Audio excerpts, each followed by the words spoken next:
চট্টগ্রাম শিক্ষা বোর্ডের বাইরেও ঢাকা সহ দেশের কিছু কিছু জেলায় বিচ্ছিন্নভাবে কিছু পরীক্ষার্থী বৈরী আবহাওয়া ও বহুবিধ কারণে নির্ধারিত পরীক্ষায় অংশগ্রহণ করতে পারেনি। মাননীয় স্পিকার, প্রতিকূল আবহাওয়া কিংবা সংশ্লিষ্ট অনিবার্য কারণে যারা চলমান এইচএসসি ও সমমান পরীক্ষা 2026 এর কোনো বিষয়ে অংশগ্রহণ করতে পারেনি, তারা চট্টগ্রাম শিক্ষা বোর্ডের ইতিমধ্যে স্থগিত হওয়া সংশ্লিষ্ট বিষয়ে অভিন্ন প্রশ্নপত্রে শিক্ষা মন্ত্রণালয় কর্তৃক নির্ধারিত একই তারিখে ওই সময়ে পরীক্ষায় অংশগ্রহণ করতে পারবেন।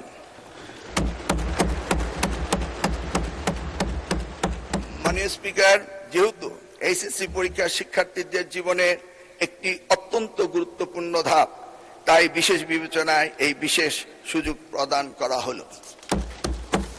মাননীয় স্পিকার, পদার্থবিজ্ঞান প্রথম পত্রে ভুল প্রশ্নপত্র প্রণয়নের দায়ী ব্যক্তিদের ইতিমধ্যেই সাময়িক বরখাস্ত করা হয়েছে। মাননীয় স্পিকার, আমি আবারও আশ্বস্ত করছি, পদার্থবিজ্ঞান প্রথম পত্র 6 নম্বর প্রশ্ন এবং 7 নম্বর প্রশ্নে যে ভুল হয়েছে তার জন্য পরীক্ষার্থীদের পূর্ণ নম্বর দেওয়া হবে।